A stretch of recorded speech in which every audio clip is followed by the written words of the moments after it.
아프로디테로부터 시작해서 로마의 건국까지 흥미로운 여정을 시작하겠습니다. 크로노스가 거대한 낫으로 아버지 우라노스를 거세하고 성기를 바다에 던져버렸는데 그곳에서 하얀 거품이 일더니 미의 여신 아프로디테가 태어나게 됩니다. 로마 신화에서는 아프로디테를 비너스라고 부릅니다. 올림푸스에 당도한 아프로디테를 보고 제우스와 올림푸스 신들은 모두 매우 기뻐했습니다. 이때 아프로디테의 미모에 정신 못 차리는 제우스의 마음을 꿰뚫어본 헤라는 제우스에게 아프로디테를 양녀로 드리라고 권했습니다. 제우스는 정말 싫었지만 강하게 압박하는 헤라가 무서워 울며 겨자먹기로 아프로디테를 양녀로 삼게 됩니다. 한편 다른 모든 남신들은 미의 여신 아프로디테를 보자마자 반해서 모두들 서로 아내로 맞이하고 싶어 했습니다. 하지만 이 아름다운 여신을 차지하게 된 신은 놀랍게도 올림푸스에서 가장 못생긴 헤파이스토스였습니다. 대장장이이신 헤파이스토스는 제우스와 헤라의 두 아들 중 한 명으로 헤라에게 큰 원한을 품고 있었습니다. 헤라는 그를 낳자마자 못생기고 볼품없다는 이유로 그를 지상으로 던져버렸습니다. 복수를 다짐한 헤파이스토스는 혼신의 힘을 다해 아름다운 황금 의자를 만들어 헤라에게 선물로 보냈습니다.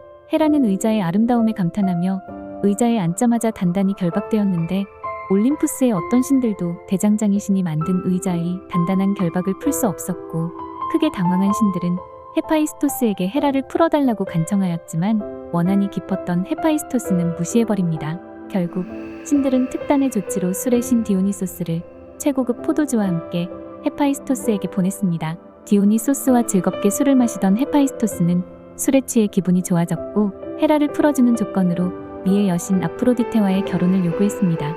제우스를 비롯한 신들은 아프로디테를 반강제로 설득했고 그렇게 가장 아름다운 여신과 가장 추한 남신의 결혼이 성사되게 됩니다. 이때 헤파이스토스는 아프로디테에게 캐스토스 히마스라는 허리띠를 선물하였는데 이 허리띠는 상대방을 완벽하게 유혹할 수 있는 힘을 가지고 있습니다. 안 그래도 아름다웠던 아프로디테는 이 허리띠로 인해서 강력한 유혹의 힘을 갖게 됩니다. 하지만 이는 앞으로 벌어질 사건들을 암시하게 됩니다. 이후 당연하게도 아프로디테는 헤파이스토스와의 결혼 생활이 전혀 행복하지 않았습니다. 아프로디테는 억지로 결혼하였고 못생긴 남편에게 도무지 정이 가지 않았었는데 어처구니 없게도 그녀를 요구했던 헤파이스토스는 일만 좋아할 뿐 아프로디테에게는 전혀 관심이 없었습니다. 헤파이스토스는 최고의 미의 여신을 얻었다는 우월감을 뽐내려고 아프로디테를 요구했던 것이었습니다. 결국 미의 여신이면서 사랑의 여신이었던 아프로디테는 새로운 연인을 찾기 시작하였는데 그 상대는 남편의 동생 아레스였습니다. 전쟁의 신 아레스는 헤라와 제우스가 낳은 둘째 아들로 젊고 잘생긴 신이었습니다. 아프로디테는 헤파이스토스에게 선물 받은 허리띠를 차고 아레스를 유혹하여 둘은 사랑에 빠지게 됩니다. 아프로디테와 아레스는 시도 때도 없이 사랑을 나누었는데 어느 날 높은 곳을 지나가던 태양의 신 아폴론이 둘이 사랑을 나누는 걸 목격하게 되었고 헤파이스토스에게 이 사실을 알려주었습니다. 헤파이스토스는 매우 화가 나 복수하기 위해 아프로디테의 침대에다가 보이지 않는 얇은 그물을 설치하였습니다. 그 후 아프로디테에게 며칠간 일을 다녀오겠다고 하면서 외출을 하였고 헤파이스토스의 예상대로 아프로디테는 아레스를 집으로 불러들여 사랑을 나누게 됩니다. 그런데 사랑을 나누던 둘은 순식간에 침대에 있던 함정에 걸려 그물에 갇히게 됩니다. 이를 확인한 헤파이스토스는 올림푸스 다른 신들을 불러 모아서 둘을 보여주며 망신을 주었습니다. 그런데 헤파이스토스가 생각했던 의도와는 다르게 이를 본 남신들은 아프로디테의 아름다움에 더더욱 그녀를 열망하게 되었습니다. 그 중에 특히 전령의 신 헤르메스는 옆에 있던 신들에게 3배나 더 많은, 아니 헤아릴 수 없을 만큼 많은 사슬이 나를 묶는다고 해도 모든 신들이 들여다봐도 좋으니 나도 아프로디테 옆에 눕고 싶고 평생 그물에 갇혀 있어도 좋겠다라고 말했습니다. 이후 동생 아레스가 빌고 또 빌어서 헤파이스토스는 둘을 풀어주었습니다. 하지만 이 일로 인해서 남편이 사랑을 주지 않는다는 아프로디테의 사연만 부각되게 되었고 다른 신들은 그런 아프로디테의 행동을 어느 정도 공감하게 됩니다. 이후 아프로디테는 대놓고 여러 신들과 바람을 피게 되었습니다. 헤파이스토스와는 자식 하나 없었지만 다른 신들과는 많은 자식들을 낳았는데 아레스와의 사이에서는 사랑의 신 에로스와 공포의 신 포보스, 패배의 신 데이모스를 출산하게 됩니다. 그 후 디오니소스와 사이에서는 거대한 남근을 가진 프리아포스를 낳았고 헤르메스와는 남녀의 특성을 모두 가진 헤르마프로디테를 낳았으며 포세이돈과는 로도스 여신을 낳았습니다. 아프로디테는 많은 자식들 중 사랑의 신 에로스를 가장 좋아했었는데 에로스는 작은 화살을 가지고 다니며 신이고 인간이고 가리지 않고 마음의 불을 지르고 다녔습니다. 에로스는 로마 신화에서는 큐피트라고 부릅니다. 에로스는 두 종류의 화살을 가지고 다녔었는데 금화살과 납화살이었습니다. 금으로 만들어진 화살은 사랑을 불어넣었고 납으로 만들어진 화살은 혐오를 불러일으켰습니다. 아무리 강한 힘을 가진 신이라도 에로스의 화살은 효과가 있었습니다. 에로스는 이 화살을 마구 쏘아대면서 온갖 사고를 치고 다니게 됩니다.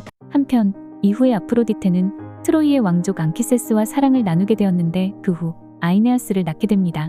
아프로디테는 아들 아이네아스가 거대한 나라를 세우게 될 거라고 앙키세스에게 알려주었는데 아이네아스는 나중에 로마의 초석을 마련한 인물입니다.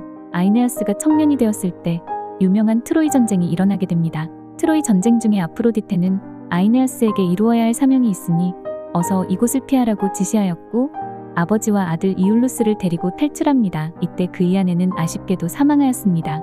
그 후 아이네아스는 신탁에 따라 트로이의 생존자들을 이끌고 새로운 땅을 찾기 위해 항해를 시작하였는데 폭풍우를 만나 이탈리아를 지나쳐 북아프리카의 카르타고에 도착하게 되었습니다. 이때 아이네아스는 카르타고 의여왕 디도와 사랑에 빠지게 되어 카르타고에 머물게 됩니다. 헤라는 트로이 전쟁 중 그리스 연합군 편이었는데 제우스와 아프로디테가 트로이의 아이네아스를 통해 나라를 건국하려 한다는 사실을 알게 되었고 아이네아스가 디도와 사랑에 빠지게 만들어 그들의 계획을 방해하기 위해 꾸민 일이었습니다. 그렇게 아이네아스는 디도와 사랑을 나누며 카르타고에서 머물고 있었는데 제우스는 헤르메스를 보내 아이네아스를 꾸짖었고 1년 만에 아이네아스는 다시 출항을 하게 됩니다.